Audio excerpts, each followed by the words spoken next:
Now, still what remains in the debate going back to Libya is the question of the reason for the United States' involvement in the first place, because protecting civilians does clearly not seem to have been the only goal. Congressman Dennis Kucinich of Ohio, he is one who is asking in a recent article if the CIA was involved in planning regime change back when protests broke out in Benghazi before that. And did the CIA have a role in fomenting what was essentially a civil war? Well, here to talk about that is Jack Rice. He's a journalist and a former CIA officer himself. Thank you for being with us. So my first question to you is, we've heard Congressman Kucinich ask, did the CIA have a role before protests broke out in February, before the events of February and March? Do you think that could be a possibility? Oh, sure I do. I mean, let's be honest. The CIA is involved in every place that they try to get involved in. They were at least on the ground in Egypt. They try to be on the ground everywhere in every major country in the region. And Tripoli is one of those places you would have expected them. So to deny it would, I think, would be naive. So I think what Congressman Kucinich is talking about is a reasonable question.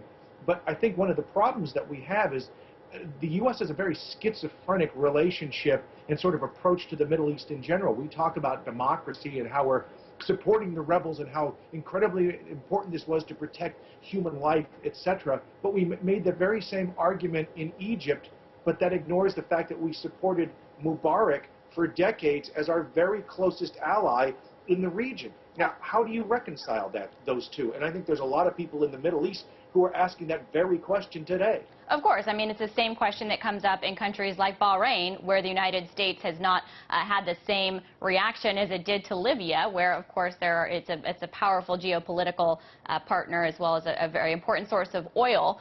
But Libya is a different situation, and the United States has had a different relationship with the leader and with that country. Do you think that regime change was a plan of the United States' earlier on than what it unfolded to be in this civil war? I think that in the broader sense, the answer is yes. I think if we look at what we found with the Arab Spring in general, when all of a sudden you realized that Egypt could fall, and Egypt was going to fall, all of a sudden it opens up this broader question of what else can change in the region, and what else can we change in our favor. And let's face it, let's never deny that what the U.S. is doing here is that this isn't about protecting the people of Libya. This is about American interest first and foremost. We can shine this up all we want. This is not a left or right question, a Republican or a Democratic question. This is an American foreign policy question. It's cold-blooded as hell. The problem that we have, again, is reconciling when we say one thing, but we turn around and do another. And regardless of that hypocrisy, doesn't the U.S. realize that this could all backfire in its face? I mean, my last guest and I were talking about that Sharia law could be, what this ends up, which is not something which the United States would want. We've seen that happen in other countries and be a struggle in Iraq. So this could not go the way that the United States wants it. Leaders have to know that, right? Oh, without question. I mean, that's what they're afraid of. It's interesting. There are a lot of conversations being had across the diplomatic world right now.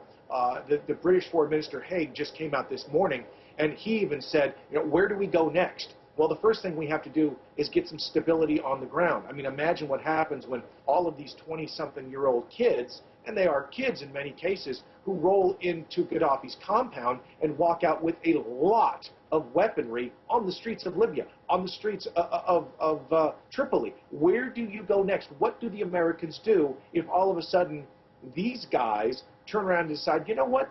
What we need is more Sharia. What we need is more Islam than what we saw from Gaddafi. That's the problem. How do the Americans reconcile that? I haven't had an answer. I haven't heard an answer, certainly not as of yet anyway. How do you think that Americans and the U.S. will reconcile that? Do you think that the United States will get dragged into, or not get dragged into, but drag themselves into war to prevent what they want from not happening happen? Oh, I don't think you're going to see a war in any sense of the word. What you may see is exactly what we have done in the past. You see a lot of shadow wars. And the shadow war is to basically move into a region and try to control it from the sidelines. This isn't what we're seeing in some place like Yemen as of yet. But that's one of our biggest fears. Let's think about what we have in Yemen right now, where we supported a leadership which had no control in the region. But the problem is there was nothing better that was there. And then when he gets pushed aside, you have such incredible instability that you can't turn to anybody and say, you need to stop what's going on in your own country. So now we've expanded into the likes of not just Iraq and Afghanistan, and I've been in both places, other parts on the Horn of Africa, but you're also talking about Yemen. Does the American government prepare to actually move into Libya in a very real sense, too? Well, President Obama has been very hesitant to do that, but you should note that the likes of Rick Perry, the likes of Bachmann, the likes of Mitt Romney have all said that President Obama was not aggressive enough. We should have had more troops. We should have had more planes, more sorties. Well, then, so what does that say for the future? I don't know. It seems like conservatives always just want to have, some of them, the hawks, want more war, but we'll have to wait and see if this is a web that continues to expand and see if we find out more about just what role the CIA did have in this civil war. But thank you so much for your expertise as a former CIA officer. Jack Rice, he's also a journalist.